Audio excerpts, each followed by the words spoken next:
যা।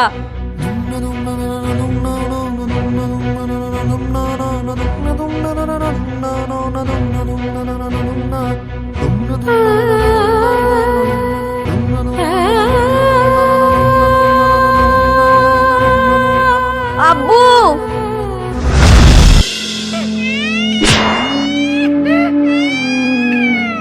এই নে তোর কাবিনের টাকা, এক্ষুনি এই বাড়ি থেকে বেরিয়ে যা। তোর ছায়াও যেন এই বাড়িতে না পড়ে। মা, আপনি আপনার ছেলেকে একটু বোঝান না। আপনিও তো একজন মা। কন্যা সন্তান হওয়া কি অপরাধ? হ্যাঁ অপরাধ। আমি কবিরাজকে পর্যন্ত জিজ্ঞেস করেছি, তোর কোনদিন ছেলে সন্তান হবে না। আমি কত আশা করেছিলাম আমার বংশের প্রতিষ্ঠানের জন্য আমার একটা নাতি হবে, আর শেষ পর্যন্ত তুই একটা মেয়ে জন্ম দিলি। তোর এই বাড়িতে কোনো জায়গা নাই। আমাকে তাড়িয়ে দেবেন না মা। দরকার হলে আপনাদের বাড়িতে আমি কাজের মেয়ে হিসেবে থাকবো। আর দেখবেন এই মেয়েই একদিন বংশের মুখ উজ্জ্বল করবে। এই মেয়ে করবে বংশের মুখ উজ্জ্বল? দুদিন পরে তো বিয়ে করে পরের বাড়ি চলে যাবে। এত কথা বলার কি আছে মা?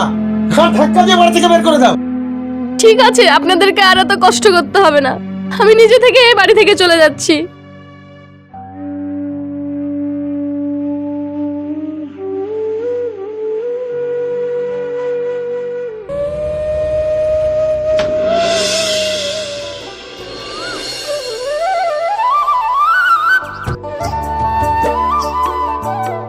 ভাই, 1000 পিস মতো মিষ্টি দেন তো। আরে ভাবি, এত মিষ্টি কি হবে? আমার বুড়ি আজ ডাক্তারি পাস করে বাড়ি ফিরলো যে, সবাইকে মিষ্টি খাওয়াতে হবে না? আরে কি বলছো ভাবি, বুড়ি আজ ডাক্তারি পাস করে ফেললো? হ্যাঁ ভাই, আল্লাহর দোয়াতে আজকে আমার বুড়িকে ডাক্তারি পাস করাতে পারনু। সত্যি ভাবি, স্বামী ছাড়া তুমি যেভাবে তোমার মেয়েটাকে কষ্ট করে মানুষ করলে, সত্যি দেখে খুব অবাক হয়ে যায় গো। একটা মানুষ চেষ্টা করলে যে সব পারে, সেটা আজ তোমাকে দেখে বুঝলাম। আরে দেখো, আমার এই গবেরটা সারাদিন শুধু মোবাইল নিয়ে পড়ে থাকে। এত বলি পড়তে বস, কোনো কথাই নাই। এই হা করে বসে দেখছি কি, মিষ্টিগুলো দিয়ে দে। ঠিক আছে।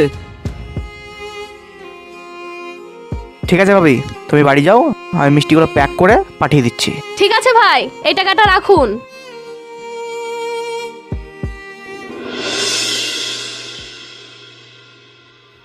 কি রে বুড়ি, কবে এলি? এই তো নানি, কালকে রাতে এসেছি, বসো।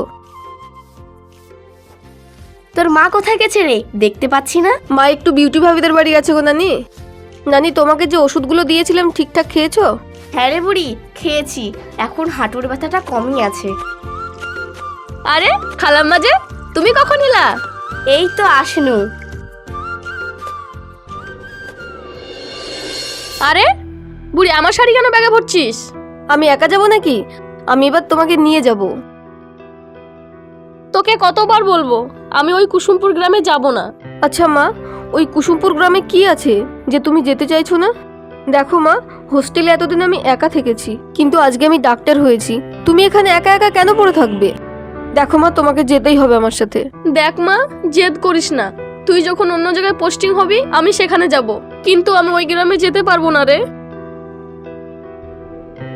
দেখো দিদি নানি, আমি আজ 5 বছর ধরে চাকরির জন্য বাইরে পড়ে আছি।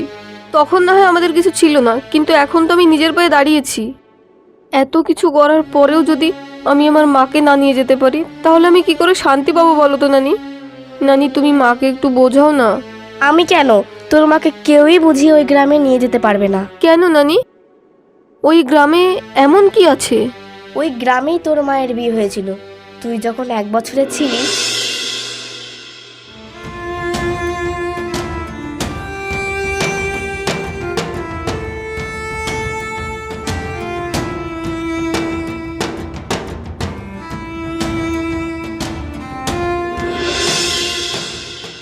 তোর মা এত অপমান সহ্য করে যেই গ্রাম থেকে ফিরে এসেছে, সেই গ্রামে আবার কি করে যায় বল? নানি, মা জীবনে এত কষ্ট সহ্য করেছে আর আমি কিছুই জানি না। ম্যাডাম, গাড়ি রেডি আছে, কখন যাবেন? হ্যাঁ, তুমি একটু ওয়েট করো, আমি আসছি। ঠিক আছে।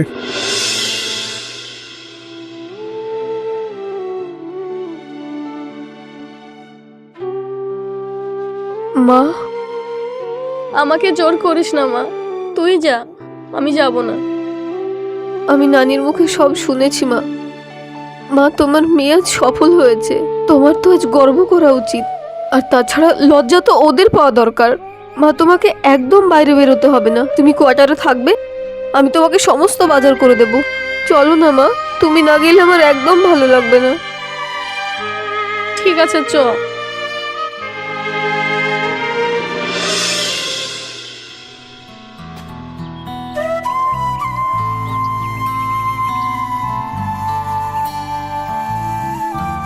মা, আসছি, আমার দেরি হয়ে যাচ্ছে। আরে আরে, টিফিনটা তো নিয়ে যা। ও আচ্ছা, হ্যাঁ দাও। সাবধানে যাস। ঠিক আছে মা।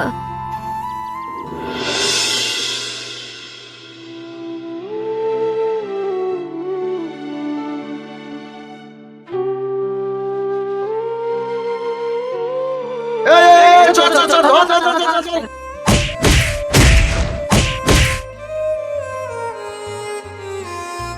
আরে আরে, আপনারা আমাকে মারেন না, আমি ইচ্ছে করে কেক চুরি করিনি, মারেন না। এই ড্রাইভার, দাঁড়াও দাঁড়াও।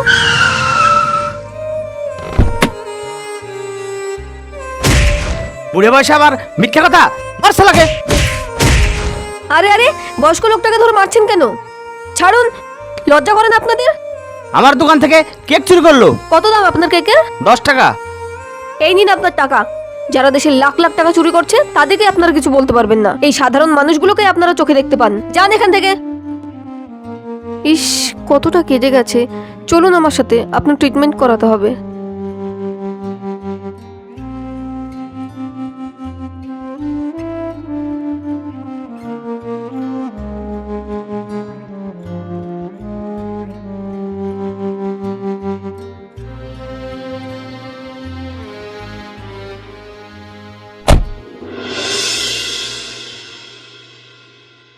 এবার থেকে খিদে পেলে আর চুরি করবেন না। আমি আপনাকে টাকা দেব, আপনি কিছু কিনে খাবেন। আমি চুরি করতে চাইনি মা, 3 দিন ধরে কিছু খাইনি তো, খুব খিদে পেয়েছিল, তাই খিদের ঝালাই আমি ওই দোকান থেকে কেকটা চুরি করেছিলাম।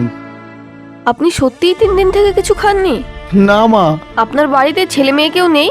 ছিল মা, কিন্তু এই মুহূর্তে সে এখন কাছে নেই মা। সে এখন আপনার কাছে নেই কেন? সে কথা তোমাকে একদিন পরে বলবো। সব ঠিক হয়ে যাবে, কাঁদবেন না। আপনি বসুন, আমি আসছি।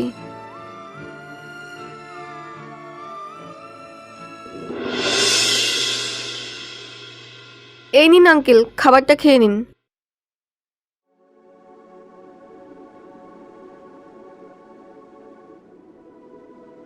কি হলো, আপনি আবার কাঁদছেন কেন? খেয়ে নিন। না না, কিছু না মা, দাও দাও মা।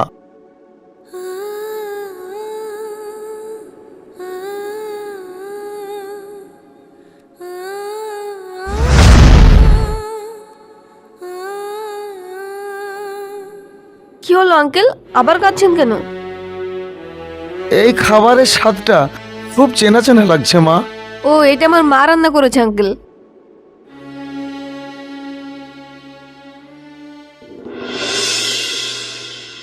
দাঁড়িয়ে আছেন কেন আঙ্কেল, চলুন।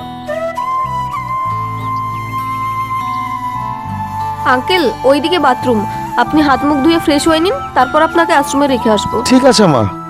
কিরে বুড়ি, কার সাথে কথা বলছিস? আরে তুমি এখানে? মা, তুমি এই লোকটাকে চেনো? চিনি, খুব ভালো করে চিনি। শাবানা, এটা আমাদের মেয়ে? না, এটা আমার মেয়ে। তোমার তো ছেলের দরকার ছিল, তুমি মেয়ে কোথায় বাবা? মা, এটা আমার আব্বু। হ্যাঁ রে মা, আমি তোর আব্বু। না, আমার মেয়েকে তুমি একদম ছোবে না। আমি আমার মেয়েকে কখনো তোমার হতে দেব না। তুমি যদি আব্বুই হতে, তাহলে কি সেদিন পারতে আমাদের মা মেয়েকে বাড়ি থেকে দূর দূর করে তাড়িয়ে দিতে? শাবানা, আমি জানি আমি যে অন্যায় করেছি সে অন্যায়ের ক্ষমা নেই, তবুও তোমাকে বলছি, শেষবারের মতো আমাকে ক্ষমা করে দাও। শাবানা, তুমি বুড়িকে একবার আব্বু বলে ডাকতে বলো না।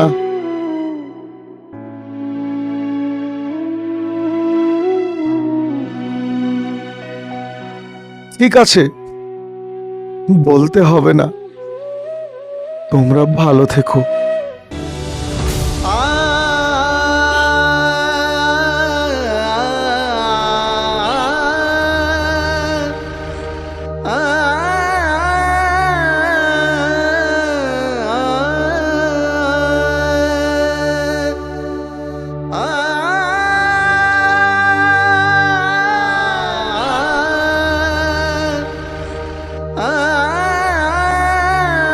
বুড়ি যা,